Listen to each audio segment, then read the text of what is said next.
하나님의 말씀은 로마서 12장 1절과 2절입니다.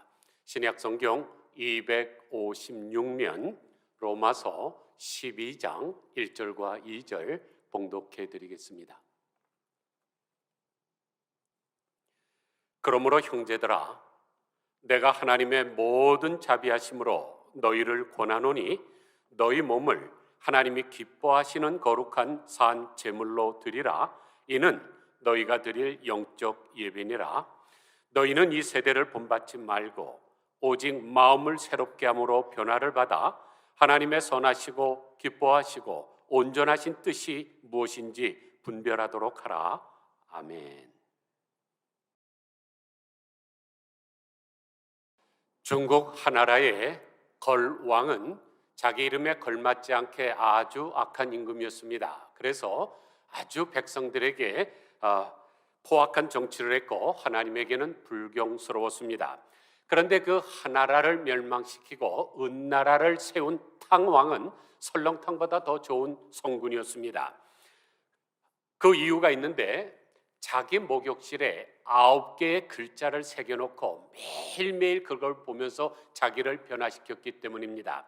그러면 탕왕이 욕실에 새겨놓은 9글자는 뭘까요? 9일신, 1일신, 5일신입니다. 참 외우기 쉽죠? 뒤에 두 글자들은 다 똑같으니까 앞 글자만 외우면 됩니다. 9, 1, 5. 성은 구시오, 이름은 이루라 생각해서 915 하면 됩니다. 그러면 915가 무엇일까요? 9는 진실로 구자고 1은 날일 자이고 5는 또 우자니까 풀이한다면 진실로 하루가 새로워지려면 나날이 새롭게 하고 또 날로 새롭게 하라는 뜻입니다. 좀 더 설명을 붙인다면 진실로 새로운 삶을 살려면 이미 새로워진 것을 바탕으로 나날이 새롭게 하고 조금 더 중단하는 일이 없어야 한다는 뜻입니다. 지금까지 말씀드린 것은 대학이라고 하는 책에 나오는 것인데 이 탕왕은 임금으로서 책상을 탕탕 치면서 다스린 것이 아니라 세수할 때마다 그 9개 글자를 보고 자기를 변화시켰기 때문에 역사에 남는 위대한 성군이 됐습니다.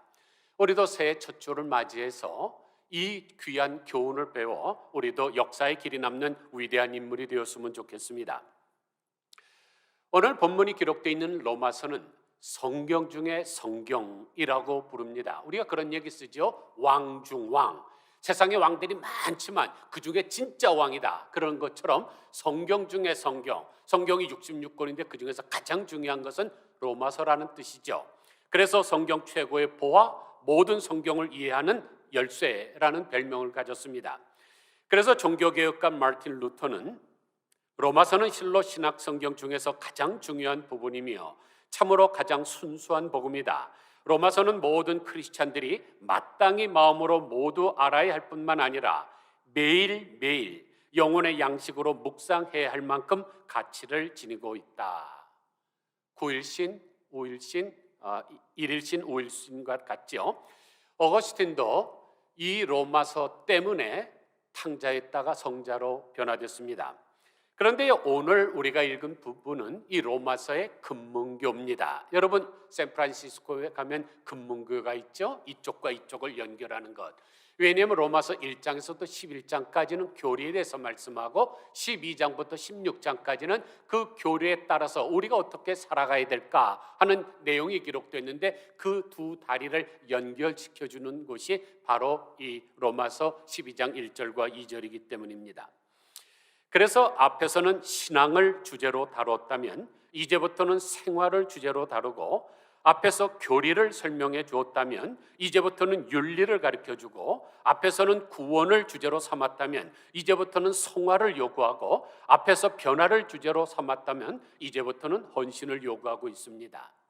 그래서 사도 바울은 매우 감동적인 어조로 시작을 하죠. 1절 보니까 그러므로 형제들아 내가 하나님의 모든 자비하심으로 너희를 권하노니. 얼마나 중요하면 모든 자비하심으로 권하겠습니까? 그러면 하나님의 모든 자비하심으로 권한 첫 번째 내용이 무엇인가요? 너희 몸을 하나님이 기뻐하시는 거룩한 산 제물로 드리라. 이는 너희의 영적 예배니라. 하나님이 기뻐하시는 영적 예배에 관한 말씀이죠. 그래서 오늘 제가 새해 첫 주를 맞이해서 예배에 대한 말씀을 드리는 것입니다. 그러면 우리가 드려야 되는 영적 예배란 어떤 예배일까요? 쉽게 말해서 영적 예배란 영혼이 담겨 있는 예배라고 할 수 있는데, 표준 세번역 성경은 이렇게 번역을 했습니다. 형제자매 여러분, 그러므로 나는 하나님의 모든 자비하심을 힘입어 여러분에게 권합니다. 여러분은 여러분의 몸을 하나님께서 기뻐하실 거룩한 산 제사로 드리십시오. 이것이 여러분이 드릴 합당한 예배입니다. 여기서 합당한으로 번역된 헬라어는 로기코스인데 사전적 의미는 true to real nature, 본질에 일치하는 입니다. 그러므로 영적 예배란 본질에 일치하는 예배라는 뜻이고, 본질에 일치하는 예배는 합당한 예배라는 뜻입니다. 그래서 요한계시록 4장 11절을 보면 우리 주 하나님이요 영광과 존귀와 능력을 받으시는 것이 합당하오니 주께서 만물을 지으신지라 만물이 주 뜻대로 있었고 또 지으심을 받았나이다 라고 했습니다. 그러면 합당하다는 말이 뭘까요? 영어로 예배를 worship이라 그러죠. 두 단어가 합쳐져 있습니다. worth랑 ship. worth는 우리가 잘 아는 대로 가치가 있다는 뜻이고, ship은 신분이나 상태를 가리키죠. 그러므로 예배란 최상의 것을 하나님 앞에 드리는 것입니다. 당연하지 않겠습니까? 하나님은 우주 만물을 창조하신 전능하신 하나님이고 위대하신 하나님인데, 그분에게 드리는 예배는 최상의 것이 되어야 됩니다. 우리는 창세기 4장에 기록된 가인과 아벨의 예배에 대해서 잘 알고 있습니다. 가인의 제사는 연락되지 않았고 아벨의 제사는 연락됐죠. 그런데 성경은 가인과 아벨의 제사를 비교하면서 하나님이 아벨의 예배를 받으신 그 이유에 대해서 설명하고 있습니다. 창세기 4장 3절로 5절 보니까 세월이 지난 후에 가인은 땅의 소산으로 제물을 삼아 여호와께 드렸고 아벨은 자기도 양의 첫 새끼와 그 기름으로 드렸더니 여호와께서 아벨과 그의 제물은 연락 받으셨으나 가인과 그의 제물은 받지 아니하신지라 그랬습니다. 왜 하나님께서 아벨의 제사를 받으셨습니까? 양의 첫 새끼와 그 기름으로 드렸기 때문입니다. 여기에 가인과 아벨의 제사의 차이점을 나타내는 단어가 나옵니다. 첫이라는 단어입니다. 아벨은 첫 새끼를 드렸지만은 가인은 첫 열매를 드렸다는 말은 없고 그저 땅의 소산으로 드렸다고 했습니다. 그것은 가인과 아벨이 드린 예배의 질적인 차이를 보여줍니다. 더 나아가서 하나님이 받으시는 예배, 또 하나님이 받지 않으시는 예배, 예배의 성공, 또 예배의 실패를 보여주고 있습니다. 그러면 첫째 의미가 무엇일까요? 그것은 우선순위입니다. 아벨이 양의 첫 새끼를 드렸다는 것은 하나님의 존재가 자기의 삶의 제일 앞에 있다는 것을 나타내는 거죠. 예수님께서 우리에게 말씀하시기를 너희는 그의 나라와 의를 구하라 그럴 때 그 먼저, 그것이 바로 최우선순위입니다. 그래서 아벨은 자기 인생의 첫째이신 하나님께 첫 번째 것을 드린 것입니다. 그런데 그것은 하나님의 요구이기도 하시죠. 출애굽기 13장 2절을 보니까 이스라엘 자손 중에 사람이나 짐승을 막론하고 태에서 처음 난 모든 것은 다 거룩히 구별하여 내게 돌리라. 이는 내 것이니라. 잠언 3장 9절에서는 내 재물과 내 소산물의 처음 익은 열매로 여호와를 공경하라. 신명기 26장 2절에서는 내 하나님 여호와께서 내게 주시는 땅에서 그 토지 모든 소산의 만물, the best of the first fruits를 거둔 후에 그것을 가져다가 광주리에 담고 내 하나님 여호와께서 그 이름을 두시려고 택하신 곳으로 그것을 가지고 가라. 여기에 나타나는 태에서 처음 난 것, 처음 익은 열매, 소산의 만물 등은 다 첫 것을 가리키는데 그것은 하나님의 것으로서 하나님을 삶의 최우선 순위에 두고 섬기라는 말씀입니다. 우리 주변을 이렇게 돌아보면 실패하는 사람들이 참 많아요. 왜 실패할까요? 실패하고 싶은 사람이 세상에 누가 있습니까? 그런데 실패하는 이유는 지혜가 부족해서 실패하는 사람도 있습니다. 또는 경험이 부족해서 실패하는 수도 있습니다. 그러나 대부분 실패하는 이유는 우선순위를 잘못 뒀기 때문입니다. 그러므로 우선순위를 바로 세우는 것이 성공의 비결입니다. 그런데 첫 것의 또 다른 의미는 최고 또는 최선입니다.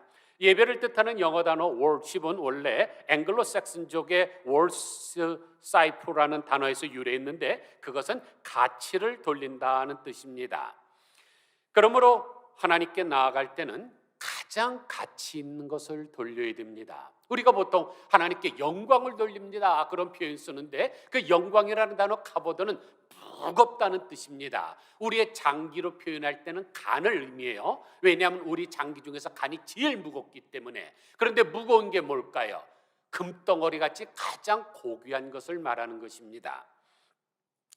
그러므로 아벨이 양의 첫 새끼를 드렸다는 것은 자기가 가진 가장 좋은 것을 드렸다는 뜻입니다.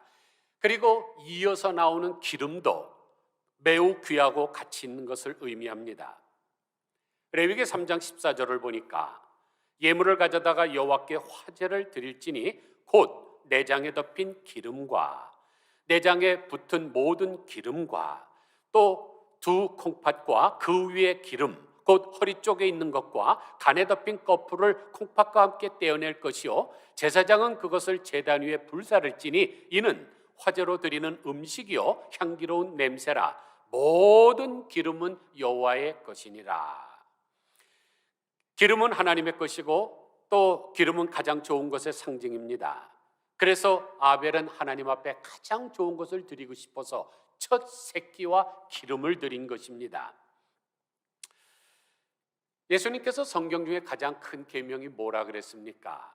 마음을 다하고 뜻을 다하고 정성을 다하여 주 너의 하나님을 사랑하는 것, 이것이 가장 큰 계명이라 그랬죠. 아벨은 바로 그 마음을 품었기 때문에 그 예배가 연락된 것입니다. 그래서 히브리서 11장 4절을 보면 믿음으로 아벨은 가인보다 더 나은 제사를 하나님께 드림으로 의로운 자라 하시는 증거를 얻었으니 하나님이 그 예물에 대하여 증언하심이라고 했습니다.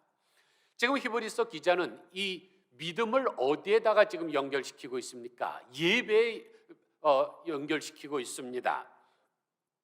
그런데 믿음이란 말 속에는 하나님을 가장 우선순위에 두고 가장 좋은 것으로 섬긴다는 의미가 포함되어 있습니다. 왜냐하면 믿음을 라틴어로 크레도라고 하는데 심장을 바친다는 뜻입니다. 조금 아까 여러분들 사도신경 암송하셨죠? 사도신경을 영어로 뭐라 그럽니까? Apostles' Creed. 그런데 이 creed라는 영어 단어는 라틴어 크레도에서 나왔습니다. 그런데 크레도가 무슨 뜻이라고요? 내 심장을 바친다. 이게 바로 믿음입니다. 그러니까 나의 가장 소중한 것을 뽑아서 사랑하는 주님 앞에 드리는 것이 믿음이요 예배입니다. 그것은 전적인 헌신을 내포하죠. 아벨이 이런 믿음으로 하나님을 예배했기 때문에 그와 그의 제물은 기쁘시게 받으신 것입니다. 사랑하는 성도 여러분, 새해 첫 주부터 이런 예배를 드리시기를 간절히 소원합니다. 예배에 성공한 사람이 인생에 성공한 것입니다. 예배에 성공하지 못한 사람은 인생도 성공하지 못합니다. 우리나라 말 가운데 터무니없다라는 말이 있죠. 터무니없다. 무슨 뜻일까요? 터무니는 털을 잡은 자취를 의미합니다. 그래서 터무니가 없다 하는 것은 털을 잡은 근거, 그 자취가 없으니까 뭐예요? 전혀 근거가 없다는 뜻이죠. 그리고 그것은 상식적으로 말이 되지 않는다는 뜻이에요. 누가 그 말은 터무니가 없어. 그건 말이 상식적으로 되지 않는 것을 말하죠. 그런데 상식적으로 말이 되지 않는 것을 우리가 몰상식이라고 표현을 합니다. 몇 년 전에 세월호가 침몰을 했는데 그 침몰이라는 단어가 바로 그 몰자입니다. 빠질 몰자죠. 그런데 어떤 사람에게 당신은 참 몰상식해. 그러면 얼마나 화가 납니까? 그것은 무식하고 예의가 없다는 뜻이죠. 그런데 많은 사람들이 몰상식한 행동과 생각을 할 때가 많습니다. 가만히 생각해 보세요. 농부가 이제 비가 옵니다. 그러면 나가서 밭을 갈아있죠. 열심히 갈고 거기에다가 씨를 심고 거름을 주고 한낮의 떼약볕에도 가서 병충해를 잡아주고 그래야 거기서 추수 때에 많은 것이 열매를 맺지 않겠습니까? 그런데 더우니까 에이 나 싫어, 나 나가서 일 안 할래. 그리고 자기 대청마루에 앉아갖고 그냥 상상으로만 황금물결 이루는 그 풍년만 생각한다면 뭐라고 표현을 해야 돼요? 그런 사람은 몰상식한 사람이죠. 그런데 이렇게 터무니없고 몰상식한 사람이 교회 안에 있을 수가 있습니다. 하나님 앞에 합당한 예배를 드리지 않으면서도 하나님 앞에 은혜만 받으려고 하고 하나님 앞에 간절히 기도하지 않으면서도 소원을 들어주시기를 바라고 하나님 앞에 감사의 제물은 드리지 않으면서 은혜는 받으려고 합니다. 이런 사람은 터무니가 없는 사람들이죠. 그런데 터무니없는 사람은 하나님이 좋아하지 않습니다. 그래서 말라기서 1장 8절을 보면 만군의 여호와가 이르노라 너희가 눈먼 희생 제물을 바치는 것이 어찌 악하지 아니하며 저는 것 병든 것을 드리는 것이 어찌 악하지 아니하냐 이제 그것을 너희 총독에게 드려보라 그가 너를 기뻐하겠으며 너를 받아주겠느냐고 말씀하십니다. 요즘 말로 하면 그것을 대통령에게 갖다 줘봐라, 대통령이 그것을 간합하겠느냐는 말씀이죠. 그런데 대통령보다 억만 배나 더 높으신 우리 하나님 앞에 나아가면서 정말로 정성이 안 담긴 것으로 바치면 하나님 기뻐 받으시겠습니까? 사랑하는 성도 여러분, 여러분은 지금 하나님을 최우선순위에 두고 계십니까? 그리고 하나님께 최상의 가치를 드리고 계십니까? 향유 옥합을 깨트린 마리아처럼 최고의 정성을 드리고 있습니까? 그런데 우리가 영적 예배를 드리기 위해서는 세 가지 일을 해야 됩니다. 2절 보세요. 너희는 이 세대를 본받지 말고 오직 마음을 새롭게 함으로 변화를 받아. 세 번째, 하나님의 선하시고 기뻐하시고 온전하신 뜻이 무엇인지 분별하도록 하라. 세 가지를 말씀하고 있는데 첫째는 이 세대를 본받지 말아야 합니다. 그런데 이 말씀의 의미를 우리가 이해하기 위해서는 이 세대가 뭔지를 알아야 되죠. NIV 성경, 우리나라 말로 신국제역이라고 하는 영어 성경을 보면 이 세대를 The Pattern of this World라고 했습니다.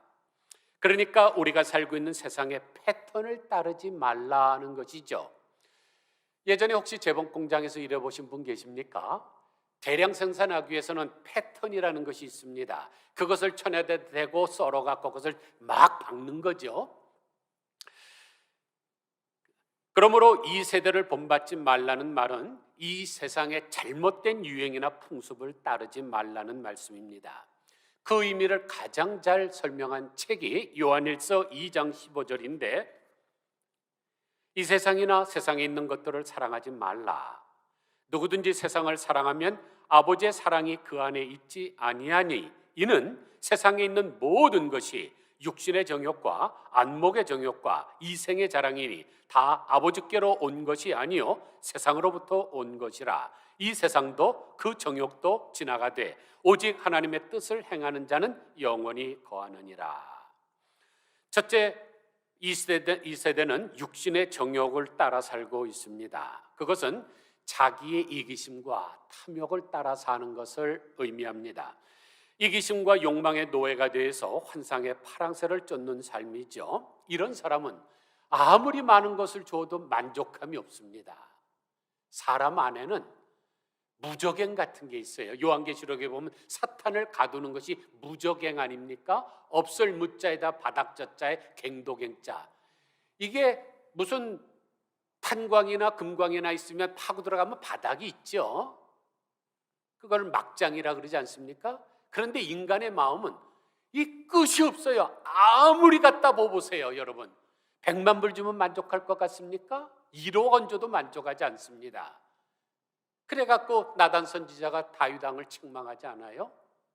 너는 99마리의 양을 가지고 다른 사람이 한 마리에 가진 양을 빼앗느냐? 그리고 책망한 것이 그게 바로 인간의 본능입니다. 둘째는 안목의 정욕을 따라 살고 있습니다. 지금도 얼마나 많은 사람들이 눈에 보이는 것을 쫓아 살아가고 있습니까?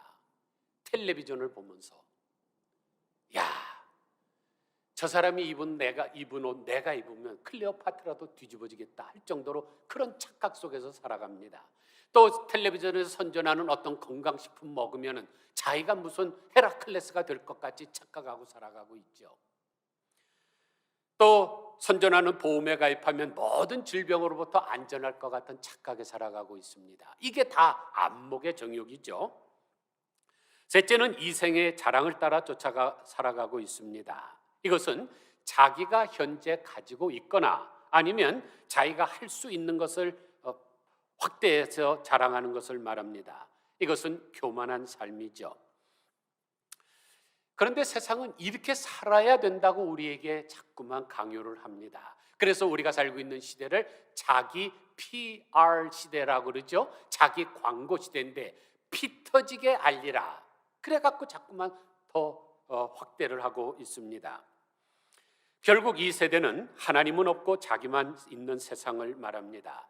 그래서 하나님이 계시할 그 자리에 자기가 스스로 앉아있는 세상, 그러니까 그 사람은 밑바닥이 없는 것처럼 무너지고 마는 것이죠.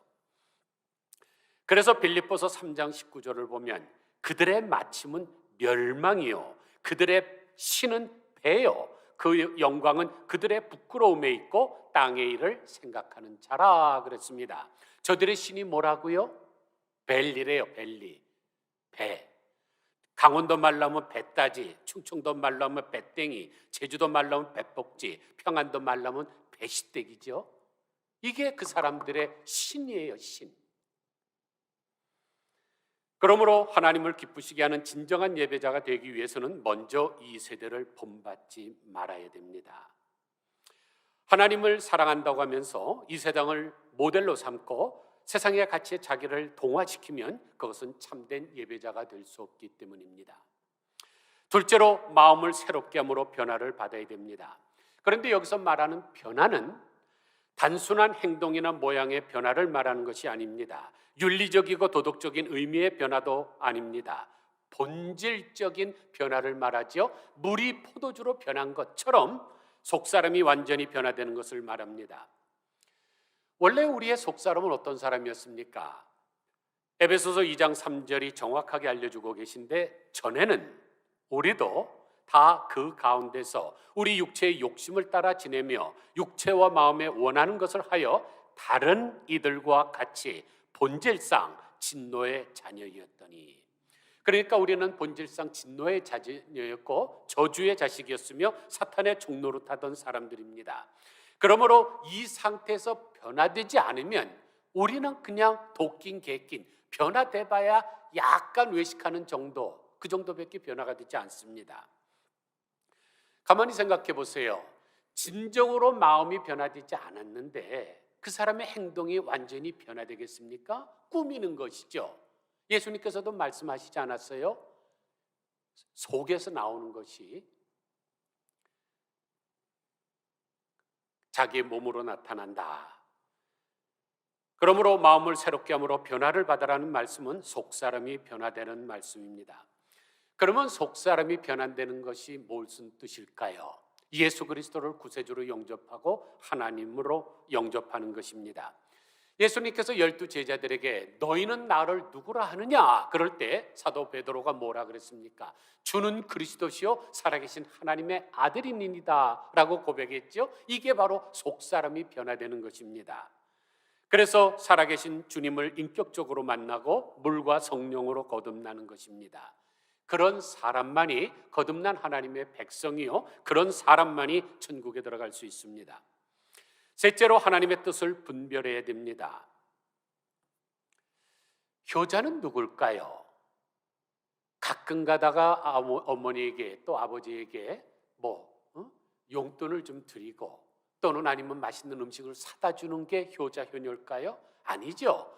부모의 뜻을 기리는 줄 아는 사람이 진정한 효자 효녀입니다. 마찬가지로 우리가 하나님을 기쁘시게 하는 참된 예배의 삶을 살기 위해서는 하나님의 뜻을 깨달아야 되죠. 그런데 하나님의 뜻을 분별하려면 세 가지 기준을 따라야 됩니다.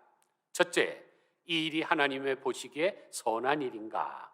둘째, 이 일이 하나님 보시기에 기쁨이 되는 일인가? 셋째, 이 일이 하나님 보시기에 온전하신 일인가? 왜냐하면 2절 말씀에서 하나님의 선하시고 기뻐하시고 온전하신 뜻이 무엇인지 분별하도록 하라고 말씀하셨기 때문입니다. 그러면 하나님의 뜻을 어떻게 알 수 있을까요? 하나님이 기록하신 성경 말씀을 통해서 알 수가 있습니다. 그리고 말씀이신 예수 그리스도를 통해서 알 수가 있습니다. 그러므로 우리는 항상 성경을 읽으면서 이럴 때 하나님은 어떻게 하셨을까? 이게 우리의 묵상이 계속돼야 됩니다. 뭘 할 때마다, 뭐를 판단할 때마다 예수님은 이럴 때 어떻게 하셨을까? 그때 성령님께서 우리의 마음을 감동해서 깨닫게 하실 것입니다. 그런데 만약 기도하고 성령의 감동으로 우리가 하나님의 뜻을 발견했다면 그것을 실천해야죠. 거기에 목숨을 걸 줄 알아야 됩니다. 여러분들은 루마니아의 독재 정권이 어떻게 무너졌는지 아십니까? 1944년 4월, 그러니까 2차 세계대전이 끝나기 얼마 전에 소련이 루마니아를 침공했는데 항상 꼭두각시를 심어놓지 않습니까? 그 사람이 구두를 만드는 니콜라의 차우세스크라는 사람이었습니다. 그런데 이 사람은 굉장히 이 정치력이 뛰어나요. 조직력도 뛰어납니다. 그래서 공산당 청년연맹의 총비서가 되었고 반대파를 무자비하게 제거하면서 결국 루마니아의 대통령이 됐는데 아주 무서운 독재를 했죠. 당시 백성들은 톱밥이 섞인 빵조차 먹지 못해서 다들 고생을 하고 있었는데 이 차우세스키 부부는 얼마나 화려한 생활을 했는지 몰라요. 부인 엘레나는 필리핀의 이메리다보다도 더 사치를 했습니다. 그러면서 비밀 경찰들을 동원해 갖고 반정부 인사들을 무섭게 탄압했고 특히 목사님들을 탄압했습니다. 그래서 많은 목사님들이 너무나 살기가 힘들어서 독재 정권에 무릎을 꿇었죠. 그런데 라스즐로 토케스 목사님은 그렇지 않았습니다. 이 토케스 목사님이 1987년 개혁교회 담임 목사가 되었는데 그 교회는 정권의 동조자였던 전임 목사에 의해서 참예배가 실종되고 교회는 문 닫기 일보 직전이었습니다. 그러나 토케스 목사님이 부임하면서 예배에 집중을 했죠. 그랬더니 헌금도 많아지기 시작하고 나갔던 사람들도 모이기 시작해서 한 5천 명이 되고 찬양 소리가 뜨거워지기 시작을 했습니다. 그랬더니 차우세스키 정권이 굉장히 두려움을 느끼기 시작을 했죠. 그래서 주일마다 이 경찰들을 파송을 했는데 경찰들이 신도들이 예배에 들어가는데 기관총을 들고 있고 수갑을 흔들고 있었습니다. 너희들 조금만 잘못하면 다 잡아가겠다 위협하는 것이죠. 그런데 교인들이 흔들리지 않자 이제 마침내 비밀 경찰들은 토케스 목사님을 직접 탄압하며 식량 배급을 중단하고 사람도 못 나게 하고 전화도 끊어버렸습니다.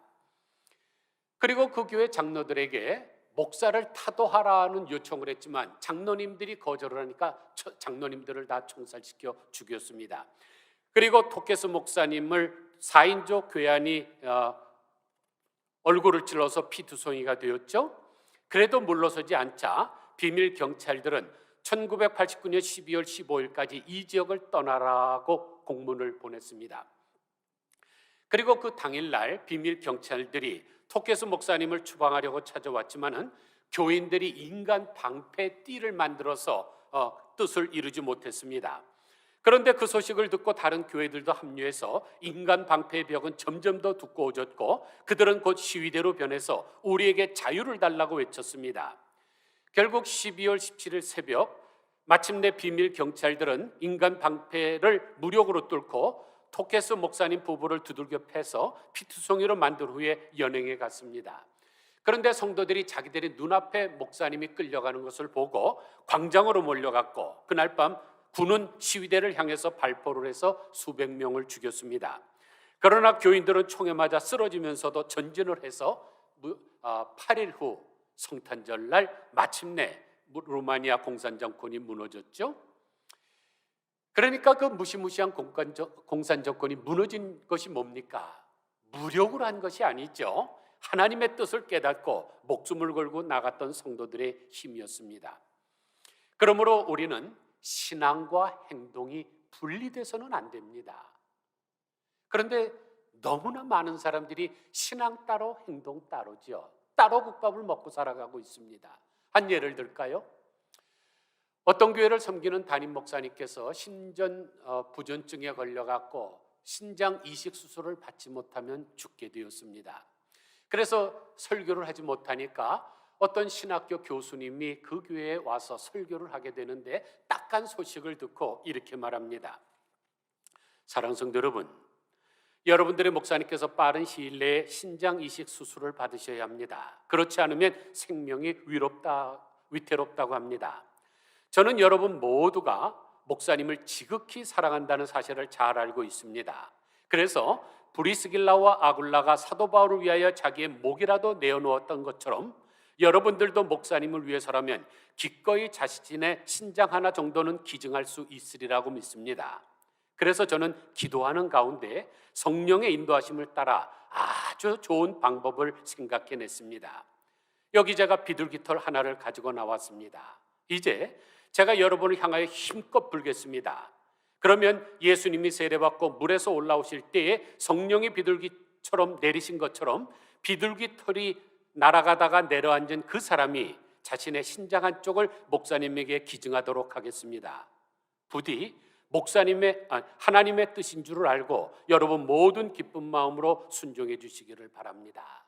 그리고 그 교수님이 비둘기털을 훅 하고 힘차게 불었습니다. 비둘기털이 바람에 날라서 올라가죠. 그런데 그것을 교인들이 계속 따라갑니다. 그런데 그 비둘기털이 빙글빙글 돌다가 어떤 장로님 머리 위에 이렇게 앉으려고 그랬습니다. 그랬더니 장로님이 할렐루야 합니다. 그러니까 그 입김에 그 비둘기털이 날라서 또 빙글빙글 돌다가 이번에는 어떤 권사님 머리에 앉으려고 그러니까 권사님이 아멘 했습니다. 그날 그 교회는 정말로 은혜가 넘쳤다 그래요. 예배 시간 내내 할렐루야 아멘이었으니까. 신앙과 믿음이 분리되는 것은 아무런 의미가 없습니다. 진정한 예배는 축도가 끝난 후에 일어나는 것입니다. 여러분 지금 제 말씀을 듣고 수긍하시는 분들이 계시겠죠. 그러나 진정한 예배, 진정한 그리스도의 삶은 축도 끝나고 나가서부터 시작하는 것입니다. 아무쪼록 마음을 새롭게 함으로 변화를 받아 하나님의 선하시고 기뻐하시고 온전하신 뜻이 무엇인지 분별하여 하나님께서 기뻐하시는 영적 예배를 드리시고 그 거룩한 뜻을 위해서라면 목숨까지 바칠 수 있는 우리 모두 다 되시기를 주님의 이름으로 간절히 축원드립니다. 기도하겠습니다. 하나님 아버지, 하나님의 모든 자비하심으로 권한 이 말씀, 성경 중에 성경이라 그러고 정말로 반지로 말한다면 가운데 있는 다이아몬드와 같은 말씀, 로마서의 금문교 말씀이 로마서 12장 1절과 2절인 줄 압니다. 하나님이 기뻐하시는 영적 예배를 드리라. 이것이 우리 피조물들이 가장 먼저 생각해야 되는 일인 줄 압니다. 모든 것이 여기서부터 시작을 하는데 수많은 사람들이 터무니없는 신앙생활을 할 때가 너무나 많습니다. 하나님 아버지, 예배를 아벨처럼 정말로 첫 새끼를 드릴 수 있게 하시고 기름을 드릴 수 있게 하시고 나의 가장 존귀 여기는 간을 드릴 수 있는 저희들 되게 하여 주시옵소서. 삶의 우선순위를 바꾸게 하여 주시기를 원합니다. 하나님, 무엇이 가장 우선되는지 그것을 잃어버림으로 말미암아 실패하는 인생이 되지 말게 하여 주시옵소서. 또한 하나님의 선하시고 기뻐하시고 온전하신 뜻이 무엇인지 발견했다면 정말로 루마니아의 기독교인들처럼 불의 앞에서도 실천할 수 있게 하시고 목숨까지 아끼지 아니하고 나설 수 있는 저희들 되게 하여 주옵소서. 우리의 신앙과 행동이 분리되지 않게 하여 주시기를 원하옵고 우리를 구원하신 예수 그리스도의 거룩하신 이름으로 기도드리옵나이다. 아멘. 551장으로 결단 찬송 드리겠습니다.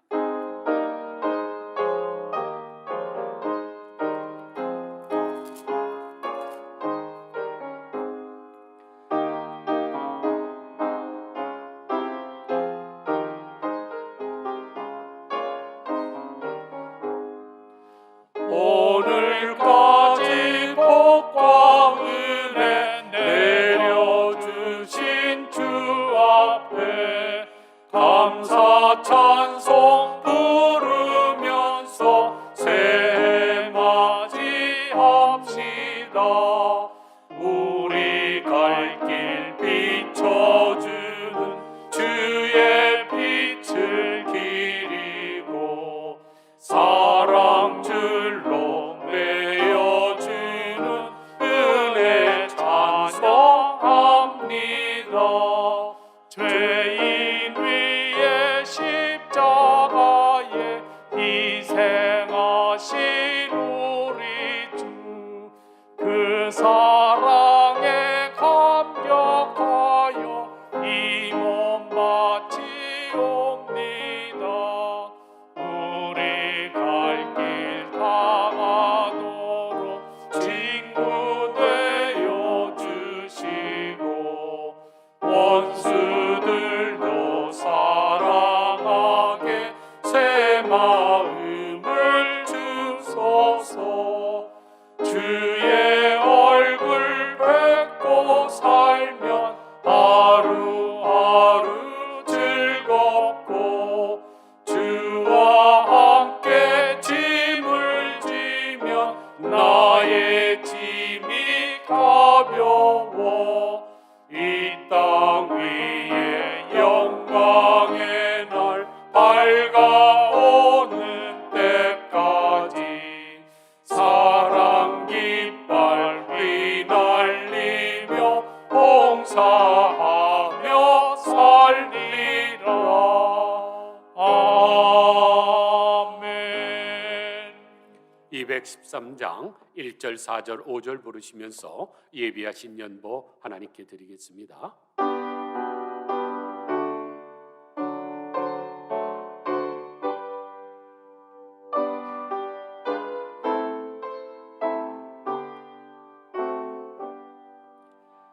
나의 생명 드리니 주여 받아 주셔서 세상 살아갈 동안 찬송하게 하소서. 나의 보화 드리니 주여 받아 주셔서 하늘나라 위하여 주 뜻대로 쓰소서. 나의 시간 드리니 주여 받아 주셔서 평생토록 주 위에 봉사하게 하소서. 하나님 아버지, 이 시간 우리의 생명까지 드리기를 원합니다. 우리가 선교지에서 피를 흘려야만 순교하는 것이 아니라 그런 적색 순교 말고 백색 선교도인 줄 압니다. 하나님의 뜻을 우리의 삶 속에 적용하면서 정말로 생명을 바쳐서 충성을 하는 사람들 다 순교자인 줄 압니다. 하나님 아버지, 이 시간 저희들이 가지고 있는 보화를 주님 앞에 드리기를 원합니다. 동방 박사들이 먼 곳을 찾아가서 보배합을 열어 3가지 예물을 바친 것처럼 우리도 하나님 앞에 우리가 귀하게 여기는 걸 드리기를 원합니다. 원래 그것은 다 하나님이 우리에게 맡겨주신 것이오니 인색한 마음 품지 말고 기쁨으로 감당하게 하여 주시옵소서. 또한 우리가 남은 시간도 주님 앞에 드리기를 원하오니 우리의 피가 식어지는 그 순간까지 정말로 최선을 다하게 하여 주옵소서. 피카소라고 하는 화가는 93세에 죽는 순간에도 침대에서 크레용을 잡고 스케치를 하다가 죽었다고 하는데, 정말로 우리도 마지막 순간에 폴리갑 교부처럼 하나님의 이름을 찬양하면서 주님의 나라에 들어갈 수 있도록 도와주시기를 간절히 빌고 소원합니다. 하나님, 코비드 19으로 말미암아 정말로 1년 9개월 동안 어려운 나날을 보내고 있습니다. 정말로 썩은 이빨 하나씩 하나씩 빠지는 것처럼 우리의 삶 속에서도 믿음이 점점 약해져 나가서 골다공증 걸린 환자처럼 구멍이 뻥뻥 뚫렸을지도 모르는데, 새해를 맞이해서 정말로 각성하고 9일신, 1일신, 우일신 할 수 있게 하여 주셔서 너에게 믿음이 있는가 스스로 확증하라고 하신 하나님의 말씀을 따라 내 자신을 돌아볼 수 있게 하여 주시기를 간절히 빌고 소원합니다. 주마가편이라고 달리는 말에게 채찍질하듯이 하나님 아버지, 저희 교회 지난 1년 9개월 동안 성도님들이 더욱 열심을 내므로 말미암아 그 전에 어떤 때보다도 하나님의 창고가 풍성하게 채워진 것도 또 감사합니다. 하나님, 지난 과거를 우리가 돌아보게 하여 주시고 그것으로 인하여 현재를 진단하게 하시고 미래를 방향을 바르게 정할 수 있는 저희들 되게 하여 주옵소서. 금년에는 특별히 하나님께서 각 가정마다 쌓을 것이 없도록 영육간에 필요한 모든 것을 충만하게 채우사 하나님의 나라를 위해서 충성할 수 있는 모든 종들 되게 하여 주시옵소서. 전염병이 근처에 오지도 못하도록 하나님께서 눈동자와 같이 보호하여 주시기를 원하옵고 예수 그리스도의 거룩하신 이름으로 기도드리옵나이다. 아멘.